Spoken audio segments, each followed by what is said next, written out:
Hey guys, Hannah Bell, family lawyer, with a downtown Austin edition of Family Law 101. With my hair very annoying. Maybe I should pick a different place. But anyway, here we are. So, if you recall, or if you're watching these all in a big series, we have been talking about temporary orders, which I explained are like some of the wonkiest, yet could be the most important part of your entire case. And we're up to question number 3, which is, do I want a temporary orders hearing? And the answer in a word is no, if you can help it. But if you need it, then yeah, you really need to spend the money to do it. So let me explain. Now, what I often explain to my clients is, look, think about going to get divorced as like you're going to this big football game, okay? So just bear with me, even if you're not a sports person, just like hang on. So you can imagine this, even if you've never even been to a sports game. Like whenever you go, so the petition is your ticket into the game, okay? And that's how you get in to see this event. Okay, that's a petition. We talked about that in another video.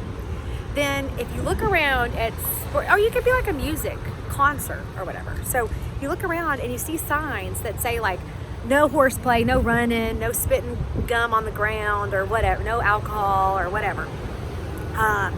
And those would be most like what's called standing orders in a court case. So your county, for sure, at least in Travis and Bear, and I think all of them do this, you will have a list of rules that apply in every case once it's been filed. So that's sort of like, this applies to everybody.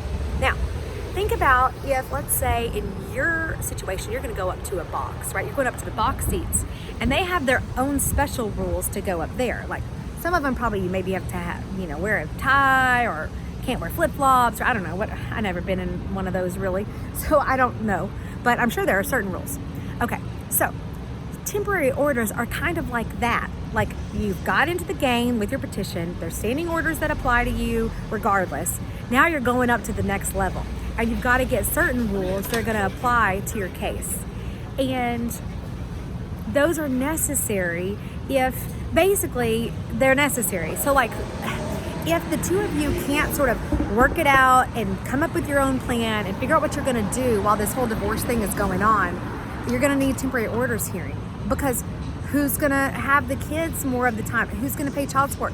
How's the rent going to get paid? How's the mortgage going to get paid? Who takes what car? What about, paying for the kids' insurance? What about who's going to pay for gymnastics? Who's going to keep paying for the private school tuition? All of that piece, like this is a big question. Who's going to stay in the house and who's got to go? So at temporary orders, if y'all can't agree on all of that, which, hint, that might be hard to do because you're getting divorced, usually because you can't agree on stuff, right? So you may definitely need this. Then you go there and at temporary orders hearing, the judge is going to make all those rules for you. Like obviously it's better if y'all can work it out yourself or get your lawyers to like make a deal. But often, I have a job because people can't do that.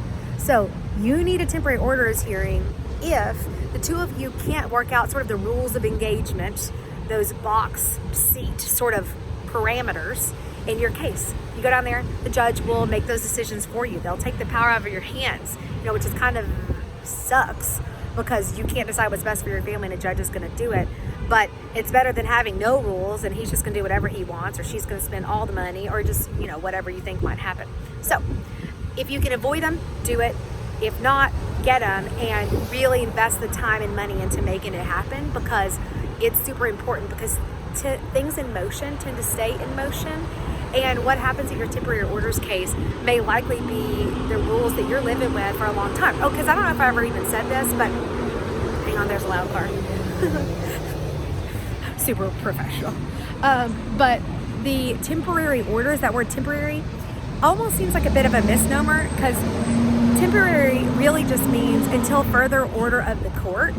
So temporary can last for like a year or longer, however long your case is going on. So they're super important. Get them if you must, avoid them if you can, spend the money and the time. Okay, that's today's Family Law 101. Finally making our way through part 3. Next up, part 4.